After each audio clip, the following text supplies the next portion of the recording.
Hey, what's up, everyone? Welcome back to a new episode of When You're Delusional, You're Gonna Be on TikTok. I do hope you're gonna enjoy the video, so let's just get into it. Why is it controlling? How about a guy just has some standards for himself and he's saying to himself, if I'm going to date you and we're going to be exclusive and I'm going to prioritize you in multiple ways, I have expectations of you, which means that you're not going to go out, get sloppy drunk with your friends, be around a bunch of guys that are going to be like, the whole time and maybe behave badly because people make not so great decisions when they drink.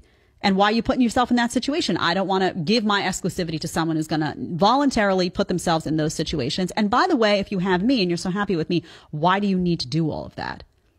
It's perfectly reasonable for a man to come to the table and say those things. Guys are afraid to say them oftentimes because they're afraid of losing a woman. Don't be afraid, men, to lose a woman who behaves badly. It will be an enormous favor to you if you lose someone that disrespects you consistently. Don't be afraid of the loss. Absolutely. And keep in mind that the ones complaining about those standards as being controlling are the same ones who want to go out and do the exact same things that she was describing. If she would respect you, she would not put herself or you into that position. And if she doesn't respect you, chances are you're gonna lose her anyway. So best cut your losses earlier and move on. I have lost 100% of the guy friends who have said they liked me. Seriously, not a single guy friend that I've had in all my years that has confessed to me, I am still friends with. There was this TikTok video floating around of some guy saying, oh yeah, like girls, they know. Yeah, we know, and we're not gonna say anything because as soon as we acknowledge it, as soon as that secret's out in the open, that friendship is over. Like, if you tell me that you like me and I don't like you back, it seems selfish and inconsiderate for me to just keep being friends with you and just acting normal when I know that you want something more. The right thing to do feels like to give you your space so that you can move on. And it's always very sad. We're friends and then they either tell me they like me or somehow it gets out and then we both sort of have to acknowledge it. And oftentimes there's a period where they either ignore me or they ghost me, or in some cases they start getting really mean. And then we just don't really talk anymore and you just kind of become very cordial with each other. I don't know, I think this is just like something that happens to girls that people don't really talk about. No, people talk about it all the time. And you said it yourself, you've seen it in a TikTok video. And it doesn't only happen to you. You've said you lost all the guys' friend you had. So it kind of happened to them too, really. You said you knew all the time that they wanted more or they had feelings. And you didn't say anything because once you acknowledge it, it will be selfish or inconsiderate to keep them around as friends. Isn't it still selfish and inconsiderate to keep them around regardless? It sounds even more selfish to me to keep them around, especially since you knew the friendship is gonna be over once they express those feelings. Do you know what I love the most is when I post something about like feminism or dating or like how guys are so, and then I get guys comment on my posts with just like the most narrow-minded old-fashioned views and stuff. And I especially obviously get ones about like, oh well, no one's gonna want you if you're on OM. Anyway, you and your narrow-minded patriarchal views can off.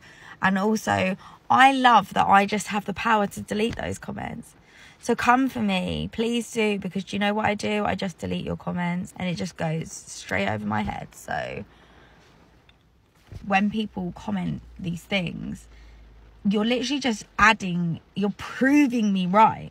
Then I also keep getting the same comment about like, oh, maybe you're just going for the wrong men. Like I had a comment the other day, something about, oh, you know, broke guys with dad bods will probably treat you better. My baby dad had a dad bod and was broke. He didn't treat me any better. It's just men. And I'm sorry to say it, but it is just men. All have minds like an animal.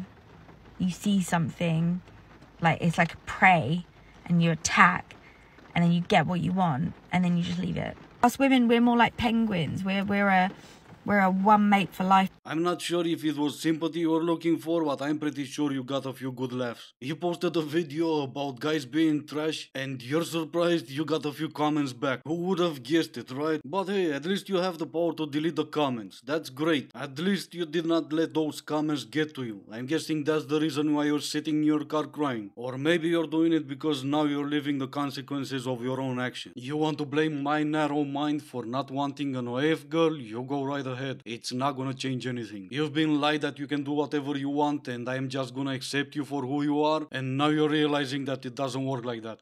This is one of those things no women will be honest about, but I will be. Because 90 to 98% of the hate I get online is literally just from women. Women, you only go after other women when you feel threatened, okay? So the second you leave a negative comment and come after me, it's literally because you feel threatened, whether it's because I'm skinnier, prettier, you hate that I have a voice, whatever it is. So as soon as you leave a nasty comment, you're admitting that you think that I'm better than you. Because if I was fat and ugly and you felt bad for me, you wouldn't even leave a comment. And it's sad, but it's true. Yeah, let's also not forget that you have something that they don't. A husband. Something they want but they can't get. You're also posting videos like this one. Women that love to come after me. Okay, great, you're a girl boss. Great. You're a doctor, you're a lawyer, you own your own business, making 6 figures, great.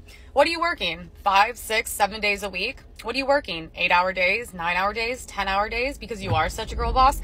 Okay, so basically you don't have time to be a partner, and anyone that marries you and wants to have a kid with you, you're basically going to have to give up all that. And what are you going to want to do as a girl boss? You're going to want to claim your independence. You're not going to want to give those things up. So naturally, to a man who's ready to have those things, that has money, you're like the least ideal candidate partner I could think of. And there you go. With videos like this, you still wonder why they come for you. If you want to change your entire life, and I'm talking drastic, like 180 new girl, who's this? Listen up. You know what? There's no humble way of saying this, but I've arguably become that it girl because I taught myself about habits. I literally have 1.2 million followers on this app, which is crazy because I teach people how I went from sad to freaking savage. I post about habits literally all the time, but now I'm going to launch a new little summer series. I'm going to teach you guys how to actually change your life by creating and changing habits. And now I suddenly feel the need to go watch Braveheart once again. But no, you've heard right, 1.2 million followers on TikTok. Crazy, isn't it? Cause this is her on a different video. I'll read what she said. Me having my weekly breakdown after choosing to work 4 jobs when I know that I have sugar baby potential. This is what people are listening to so they can learn how to go from sad to savage. And not only that, because she's not just telling you, she's selling courses. $320 for a course. She can't even post a few videos without having one where she's crying. And people are giving her money so they can learn how to be savage. What exactly do you think you're gonna learn from her? And don't get me wrong, you want to better yourself, you want to improve, you want to learn something, buy the courses you need. Just don't let it be from some lunatic from TikTok who has no idea what they're talking about and they just found a way how to get some quick cash. Anyway, this is gonna be it for today. As always, I do hope you enjoyed the video. Thank you all for watching, stay safe, and I will see you in the next one.